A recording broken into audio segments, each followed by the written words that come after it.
A child who might be living in a very chaotic home where there's a great deal of stress, perhaps even some violence going on, that leads to what we call toxic stress for a child, okay? So at a time when their brain development is at its highest level, the body starts to produce something called cortisol. Now cortisol, we all have it in our system, and a little bit of cortisol is good for everybody. But for a young child, when that cortisol level starts to stay high, it actually kills brain cells. Now that's what we don't want to have happen. So now all kids will experience some stress, but that toxic stress is actually very dangerous to a child's brain. Okay, well that actually sounds very scary. Yeah. Now, in a sort of a home where they're not experiencing that kind of violence, for instance, what is it that parents can do? It seems to me that this must be a somewhat natural thing for parents to nurture their child's brain. No? Okay. Not always. I think that sometimes parents, there's a lot of information coming at parents about the right and wrong way to parent. But I think what the research has certainly landed on is that for this age group, having that secure attachment is probably the most important thing a child needs.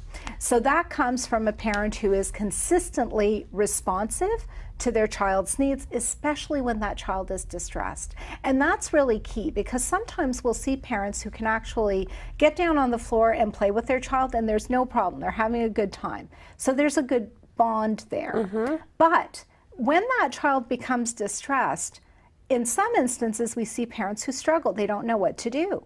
And they actually don't respond.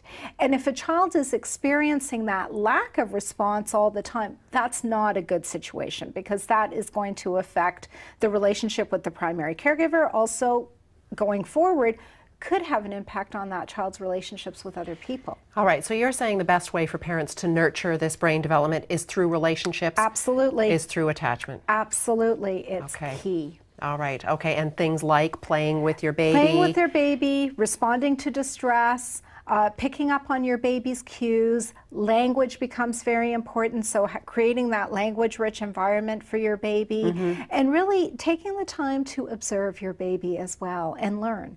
Okay, what's the impact if parents don't pick up on all of that and don't sort of nurture that development? Yeah, I think that you know, some kids, if they have other people in their world who can step in and provide that kind of relationship, those people act as what we call a protective factor or a buffer, and those kids may still thrive.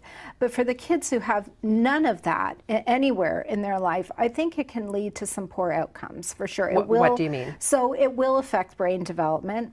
Those connections are going to be influenced because they're not getting the kind of stimulation, the kind of response that they need to thrive.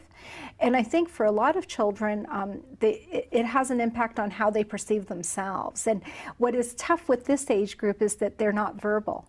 So it's harder for us to understand the impact of what the lack of that relationship is doing. But what we've seen from the research is that it absolutely does influence their behavior. And what about their learning? How does it affect them later in school? Yes, and it will affect them later in school. So, you know, kids don't suddenly arrive at JK with delays.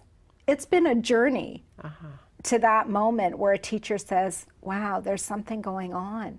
So what we see with kids who are not in an environment with that secure attachment relationship with that responsive parent is that it starts to have an impact on their learning outcomes, their ability to learn, their inquisitiveness. All of those things start to be influenced by the lack of the relationship that's been in their life. Okay.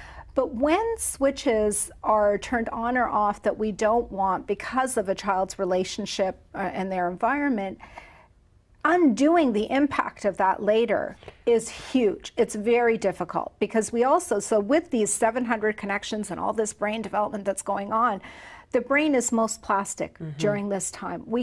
It's easiest to influence during these 3 years. Now, doesn't make it impossible later. So I don't want people to walk away thinking that, but it's a lot harder. But it would be a lot harder. Yeah.